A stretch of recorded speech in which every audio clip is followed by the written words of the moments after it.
ಅದು ಉದ್ಯೋಗ ಮೇಳ ಆಗಿರ್ಬೋದು, ಆರೋಗ್ಯ ಶಿಬಿರಗಳಾಗಿರ್ಬೋದು, ಶಿಕ್ಷಣಕ್ಕೆ ಸಂಬಂಧಪಟ್ಟಂಗೆ ಸರ್ಕಾರಿ ಶಾಲೆಗಳಿಗೆ ಸಹಕಾರ ಕೊಡುವಂತಹದ್ದಾಗಿರ್ಬೋದು.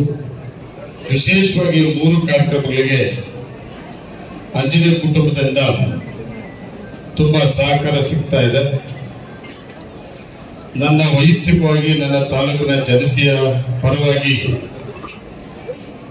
ಇಂಥ ಒಂದು ಒಳ್ಳೆ 3 ಅವಕಾಶಗಳು ತಗೊಂಡು ಸಹಕಾರ ಕೊಡ್ತಾ ಇರುವಂತಹ ಕುಟುಂಬಕ್ಕೆ ಧನ್ಯವಾದಗಳು ಕೂಡ ಹೇಳಬೇಕಾಗ್ತದೆ.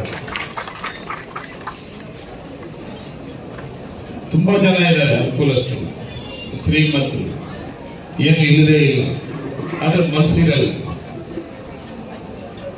ಮನಸ್ಸಿದ್ರೆ ಮಾತ್ರ ಏನಾದರೂ ಸಮಾಜದಲ್ಲಿ ಒಂದು ಸೇವೆ ಮಾಡಬೇಕು, ನಾವು ಚೆನ್ನಾಗಿದ್ದೀವಿ ಅನ್ನೋದು ಬರ್ತದೆ.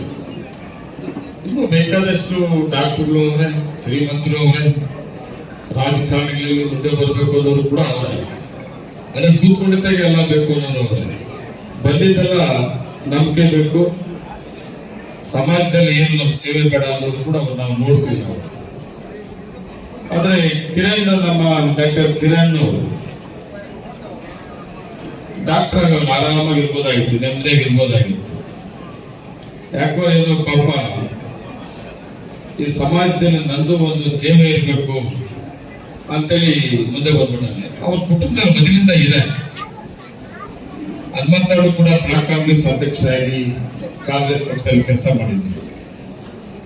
ಆಮೇಲೆ ನಮ್ಮ ಸೋಮಣ್ಣ ಅವರು ಕೂಡ ಕಾಂಗ್ರೆಸ್ ಪಕ್ಷದಲ್ಲಿ ತುಂಬಾ ಹತ್ತಿರವಾಗಿ ಬೆಳೆಸ್ಕೊಂಡಿದ್ರು. KPCC ಮೆಂಬರ್ ಕೂಡ ಕೆಲಸ ಮಾಡ್ತಾ ಇದ್ರು. ನಮ್ಮ ಸೋಮಣ್ಣ ಶ್ರೀಮತಿ ಅವರು